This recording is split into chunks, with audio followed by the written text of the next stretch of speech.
growing between 2 and 3%, which is not that bad.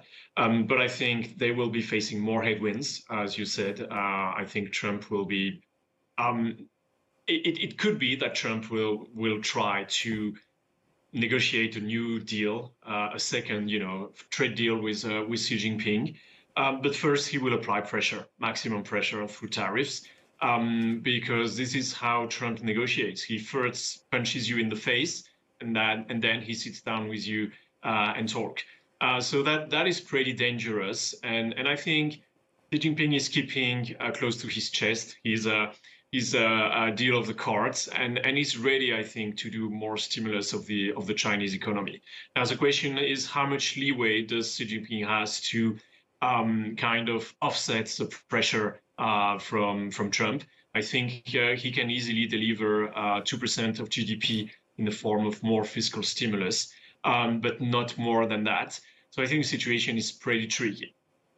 Now, we've always said that for the Chinese, 5% growth is a floor, because otherwise they know that the stability of the regime is in play.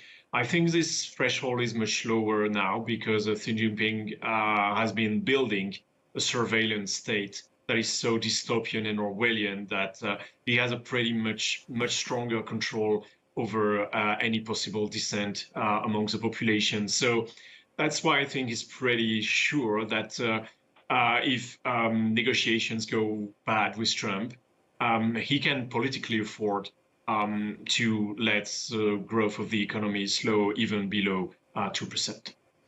All right, let's continue our trip around the globe and head home to Europe, where we are now. The EU's economic powerhouses, France and Germany, are stuck in political limbo, while perspectives for growth seem stagnant at best. Mario Draghi had outlined a plan to boost competitiveness in the bloc last year, with massive investments in the public and private sectors and in close coordination among member countries being what was advocated for in the report. What's the likelihood of that plan becoming a reality in 2025? I think it's close to zero. Nothing big happens in Europe without a very strong commitment and an agreement between France and Germany. And what Mario Draghi told us is that if we want to close the gap, the competitiveness gap Europe has with the US and China, we need to invest close to 5% of GDP every year. And the second point is that this 5% of GDP, we have to invest them together.